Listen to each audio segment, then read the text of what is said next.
Everyone, welcome to our channel. బంగాళాఖాతంలో ఏర్పడిన ఉపరితల ఆవర్తన ద్రోణి ప్రభావంతో తెలుగు రాష్ట్రాల్లో ఎడతెరిపి లేకుండా అతి భారీ వర్షాలు. వివరాల్లోకి వెళ్లి వాతావరణ పరిస్థితులు ఏంటి, ఏ జిల్లాలో వర్షాలు పడతాయి తెలుసుకునే ముందు మీరు ఇంకా మన ఛానల్ సబ్స్క్రైబ్ చేయనట్లయితే వెంటనే సబ్స్క్రైబ్ చేసి పక్కనే ఉన్న బెల్ ఐకాన్ అయితే క్లిక్ చేసేయండి. ఇక వివరాల్లోకి కనుక వెళ్ళినట్లయితే రెండు తెలుగు రాష్ట్రాల్లోనూ గత 2 రోజులుగా భారీ వర్షపాతం నమోదవుతుంది. ఇవాళ రేపు కూడా మధ్యాంధ్ర, ఉత్తరాంధ్ర జిల్లాల్లో ఈదురుగాలులతో కూడినటువంటి వర్షాలు కురుస్తాయని వాతావరణ కేంద్రం వెల్లడించింది. గుంటూరు, కృష్ణా, తూర్పుగోదావరి, పశ్చిమ గోదావరి, కోనసీమ భాగాలు, ఆ తర్వాత శ్రీకాకుళం, విజయనగరం, విశాఖపట్నం వరకు కూడా ఆకాశం మేఘావృతమై మోస్తరు వర్షపాతం నమోదవుతుంది.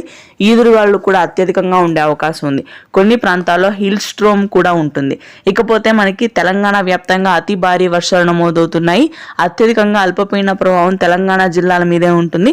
ముఖ్యంగా ఆదిలాబాద్, నిజామాబాద్, నల్గొండ, ఖమ్మం, భద్రాద్రి కొత్తగూడెం, మేడ్చల్, మంచిర్యాల, రాజన్న సిరిసిల్ల భాగాల్లో భారీ వర్షపాతం నమోదు కాగా హైదరాబాద్ నగర వ్యాప్తంగా గత 2 రోజులుగా కుండపోత వర్షాలు కురిశాయి. ప్రాంతాల వారీగా చూసుకున్నట్లయితే LB Nagar, Vanasthalipuram, Adibatla, Ghatkesar, Hayat Nagar, Uppal, Boduppal, BN Reddy, Madhapur, hitech city, Kondapur భాగాల్లో కుండపోత వర్షపాతం దాదాపుగా 30 మిల్లీమీటర్ల వర్షపాతం నమోదైంది. ఇవాళ రేపు కూడా వర్షాలు కురనున్నాయి తెలుగు రాష్ట్రాల్లో. Thanks for